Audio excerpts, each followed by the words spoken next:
Aujourd'hui, on parle de la masse volumique, de cette propriété caractéristique et de la façon de la trouver. La masse volumique, c'est en fait la masse que pèse 1 millilitre d'une substance. Donc, si on a par exemple de l'eau, 1 millilitre de la substance de l'eau n'aura pas la même masse que si j'ai par exemple de l'or. 1 millilitre d'or va être beaucoup plus lourd. Un autre exemple qui est peut-être plus clair, 1 millilitre de plume va peser beaucoup moins qu'un millilitre de béton. Donc, à volume égal, les masses vont être différentes.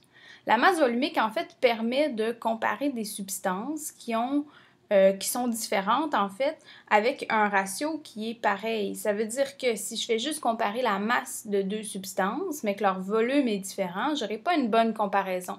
Tandis que si je compare deux substances dont la masse est différente, mais le volume est identique, donc c'est deux échantillons dont le volume est identique, là, je vais avoir un ratio qui est intéressant. Donc, la définition, la masse volumique, c'est la masse pour 1 millilitre d'une substance. Donc, en fait, la masse volumique, c'est la mesure qui nous permet de déterminer combien pèse 1 millilitre d'une substance. L'unité de mesure, ça va être gramme par millilitre. Donc, c'est comme si on disait gramme divisé par millilitre. Ça, c'est l'unité de mesure de la masse volumique. Par exemple, la masse volumique de l'eau, c'est 1 gramme par millilitre. Ça veut dire que 1 millilitre d'eau pèse 1 gramme. Les instruments qu'on va utiliser en laboratoire, ça va être les deux instruments qu'on sert pour trouver la masse et le volume parce qu'on a besoin de ces deux choses-là. Donc, on va utiliser la balance à fléau et le cylindre gradué.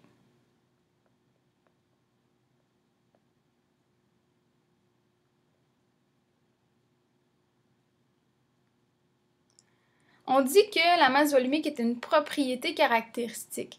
Donc, on a vu quand on a parlé du point de fusion et du point d'ébullition que c'était des propriétés caractéristiques. Ça veut dire que la masse volumique, elle est propre à chaque substance. Ça veut dire que, par exemple, pour les échantillons d'eau, peu importe l'échantillon d'eau que j'ai, peu importe sa provenance, peu importe son volume, le ratio de sa masse par son volume va toujours être le même. Donc, 1 millilitre d'eau va toujours peser 1 gramme. 1 millilitre d'or va toujours peser la même chose aussi. Donc, ça nous permet d'identifier la substance grâce à la masse volumique. Donc, une propriété caractéristique, ça veut dire que la masse volumique est propre à chaque substance.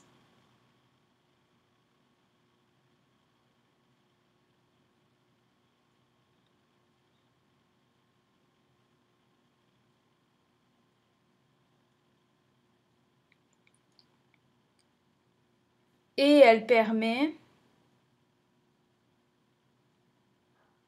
d'identifier une substance inconnue.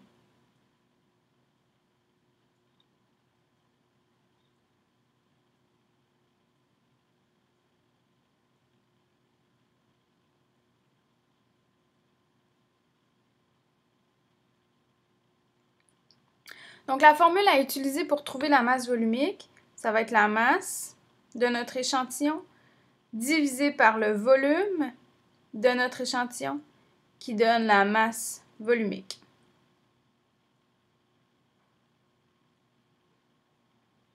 Donc, l'unité de mesure de la masse, c'est le gramme et l'instrument utilisé, c'est la balance. L'unité de mesure du volume, surprise, le millilitre, l'instrument utilisé, notre bon ami, le cylindre gradué. Et finalement, l'unité de mesure de la masse volumique, gramme, barre ici là, en la diagonale, millilitre, barre oblique. Exemple, mon objet a une masse de 5 grammes et un volume de 2 cm3. On pourrait voir ici 2 millilitres, c'est la même chose. Donne la masse volumique de l'objet en présentant les calculs nécessaires à la réalisation de ce problème. Donc, la masse volumique, mV, est égale à la masse divisée par le volume. Donc, mV est égal à 5 5 grammes. Ici, j'ai une masse de 5 grammes et un volume de 2 millilitres. Donc, 5 divisé par 2 égale 2,5 grammes par millilitre. Ça veut dire que cette substance inconnue, pour 1 millilitre de cette substance, ça pèse 2,5 grammes. B. Ma substance a une masse volumique de 3 grammes par millilitre. Si je possède 20 millilitres de ce liquide, trouve la masse de ce liquide. Donc, j'ai une masse volumique qui est de 3 grammes par millilitre. Je cherche la masse et j'ai le volume qui est de 20 millilitres. Ça veut dire que pour chaque gramme ici, là, pour chaque millilitre pèse 3 grammes. 3 grammes par millilitre. Donc, si j'ai 20 millilitres, je vais faire la masse volumique fois le volume égale la masse. Donc, la masse volumique, c'est 3 grammes par millilitre fois le volume, fois 20 millilitres est égal à 60 grammes. Ça veut dire que cet échantillon-là, dont la masse volumique est de 3 grammes par millilitre, si j'ai 20 millilitres, ça va peser en fait 60 grammes. Donc, ce que tu dois faire pour le reste de la période, ici, tu dois faire la révision masse et volume en trouvant ici la masse de chaque liquide, en répondant au tableau, trouvant le volume de chaque liquide. Et ici, bon, question 6. Dans le tableau ci-dessous, effectue les calculs nécessaires afin de trouver la masse volumique de chaque substance. Indique ensuite le nom de la bonne substance à côté de chaque lettre en te référant au tableau de référence situé à la dernière page. Page suivante. Mon tableau, il est ici. Tableau de référence. Donc, on va en faire un ensemble, juste pour être sûr qu'on comprend bien ce qu'il faut faire. Donc, si j'ai une substance que je dois trouver, donc je dois trouver la substance dont je parle, j'ai la masse de cette substance-là et j'ai le volume de cette substance-là. Donc, comment on fait pour remplir un tableau qui est comme ça? Premièrement, on va venir écrire nos unités de mesure. Ça va vraiment beaucoup nous aider pour tantôt. Et la masse volumique, c'est grammes par millilitre. Bon. Là, ici, là, regarde bien. Grammes par millilitre. Ça veut dire que l'unité de mesure de la masse volumique, là, ça m'indique quelle est l'opération mathématique que je dois faire. Donc, je dois faire gramme divisé par le volume. Ça me le dit. Gramme par millilitre divisé par le volume. Ça, ici, la barre oblique, c'est comme un synonyme là, du symbole divisé. Donc, ça veut dire que ce que je dois faire, c'est diviser la masse par le volume. Donc, c'est ce que je vais venir faire ici. J'ai la masse qui est de ce côté-là. Et j'ai le volume qui est de ce côté-ci. Donc, je les ai en plus avec mes unités de mesure. Donc, je vais diviser masse qui est 107,52 divisé par 12. Donc, je vais venir le faire ici. Je te rappelle qu'en sciences, tu as toujours le droit d'utiliser ta calculatrice. Donc, ça me donne 8,52 grammes par millilitre pour cette substance-là. 96, pardon. Grammes par millilitre. Et là, je viens regarder dans mon tableau à la fin. Bon, qui a une masse volumique qui ressemble à ça? Oh, le cuivre. Donc, le cuivre a la masse volumique de 8,96 grammes par millilitre. Je vais venir l'écrire ici. Ouais, j'ai trouvé, c'est le cuivre. Cuivre. Tadam! Bon, on va faire ici un exemple à la question 7. Complète le tableau suivant. Masse volumique des solides. Ah, bon, ça me donne un indice. Écris les unités de mesure en haut de chaque colonne entre les parenthèses. Vérifie adéquatement la substance en te référant au tableau de référence qui se trouve à la page suivante. Donc, j'ai ici la masse qui est en grammes. J'ai le volume d'eau dans le cylindre gradué qui est en millilitres. Volume en millilitres. Toujours volume en millilitres. Et ici, j'ai la masse volumique, ça va être en grammes par millilitre. Donc, je vais revenir remettre mes petites couleurs ici pour savoir quelle est l'opération mathématique que je dois faire. Là, je dois diviser la masse par le volume. Où est ma colonne de la masse? Elle est ici.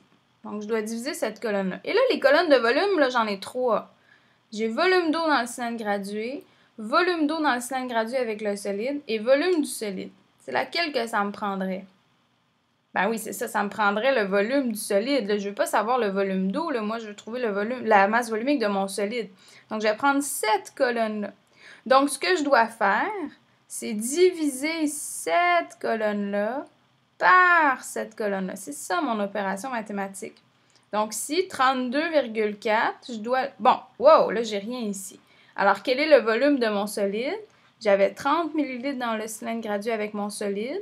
J'avais 18 ml d'eau avant que je mette mon solide. Ça veut dire que mon solide a un volume de 12 ml. Bravo. Je n'ai pas besoin d'écrire millilitres. Alors, je dois diviser 32,4 divisé par 12. Donc, 32,4 divisé par 12. 2,7. J'ai tout effacé, bravo. 2,7 grammes par millilitre. Donc, je viens revoir mon tableau. Là, je sais que c'est un solide. 2,7. Est-ce que j'ai quelque chose? Oui! Aluminium. Pop, pop, pop. Donc, ça veut dire que cette substance-là, c'est de l'aluminium. Fun, hein? Yeah! Et finalement, quand on a un liquide, bon, donc la masse volumique de ma substance, c'est toujours grammes par millilitre. Donc, je dois diviser les grammes par les millilitres, la masse par le volume. Ici, j'ai un volume du liquide qui est en millilitres. J'ai une masse du liquide qui va être en grammes, masse du cylindre gradué avec le liquide toujours en grammes et masse du cylindre gradué en grammes aussi. Bon, encore une fois, là, j'ai 3 grammes, 1 millilitre. Bon, je sais que c'est celui-là que je vais utiliser pour mon volume du liquide. C'est celui que j'avais dans mon cylindre gradué. J'ai juste mis le liquide dans le cylindre gradué. J'ai regardé où est-ce que ça arrivait. Alors, masse du liquide, masse du cylindre gradué ou masse du cylindre gradué avec le liquide. Ben moi, je veux le liquide, donc je veux cette colonne-là ici. Donc, ce que je vais faire cette colonne-là ici moins celle-là. Donc, la masse du cylindre gradué avec le liquide moins la masse du cylindre gradué seul. Donc, ici, ça me donnait 6,32 grammes. Et là, je vais diviser 6,32 divisé par 8. 6,32 divisé par 8 millilitres. Donc, ça me donne 0,79. Et là, j'ai la masse volumique de liquide ici, le liquide. Donc, je vais aller regarder dans mes liquides. Qu'est-ce que j'ai qui peut ressembler à 0,79? Oh! De l'éthanol. Et j'ai trouvé ici ma substance qui est de l'éthanol. Si ça ne donne pas tout à fait la même réponse, mettons que j'aurais eu 0,78 ou 77, ben, je vais venir prendre la valeur qui est la plus proche. Donc, ce qui te reste à faire pour le restant du cours, c'est de terminer tout ça. Donc, tu termines tous les tableaux, tu t'assures que tout est fait. C'est à faire pour le prochain cours. C'est au laboratoire, mais on va avoir le temps de le regarder. Bonne période!